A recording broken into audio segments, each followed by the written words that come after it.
American अध्यक्ष निवडणुकीमध्ये Kamala Harris या डेमोक्रॅटिक पक्षाच्या अधिकृत उमेदवार असणार आहेत। उमेदवारीसाठी डेमोक्रॅटिक पक्षाच्या प्रतिनिधींकडून पुरेशी मतं त्यांना मिळालेली आहेत। अमेरिकेच्या इतिहासामध्ये अध्यक्षीय उमेदवारी मिळवणाऱ्या त्या पहिल्याच अश्वेत महिला ठरल्यात। डेमोक्रॅटिक नॅशनल कमिटीचे अध्यक्ष जेमी हॅरिसन यांनी शुक्रवारी याबद्दलची घोषणा केली आहे। ऑनलाईन मतदान प्रक्रिया सोमवारपर्यंत सुरू राहणार आहे। कमला हॅरिस पुढील आठवड्यामध्ये अधिकृतरित्या उमेदवारी स्वीकारतील।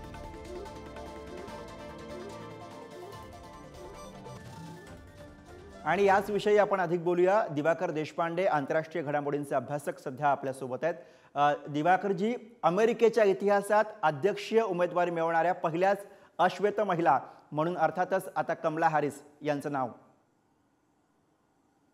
हो, म्हणजे ते अपेक्षित होत असते आणि त्यांची जी लोकप्रियता आता झपाट्याने वाढते आहे त्यामुळे त्यांना प्रतिनिधींची मतं मिळणं हे साहजिकच होतं। आता जी पॉप्युलर वोट्स आहेत ते पॉप्युलर वोट्सवर आणि जी स्विंग स्टेट मधली जी मतं आहेत त्याच्यावर त्यांचं भवितव्य अवलंबून आहे। सोमवारी त्यांच्या उमेदवारीवर शिक्कामोर्तब होईल यात काही शंका नाहीये, पण हे एक अमेरिकेच्या इतिहासातली एक महत्वाची घटना आहे आणि त्यांच्या निवडीमुळे ट्रम्प हे आता जराशे मागे पडलेले आहेत। त्यामुळे ट्रम्प यांचं भवितव्य, ट्रम्प यांना ही निवडणूक आता फारशी सोपी जाणार नाही असं दिसतंय। धन्यवाद दिवाकरजी या सगळ्या सविस्तर माहितीसाठी।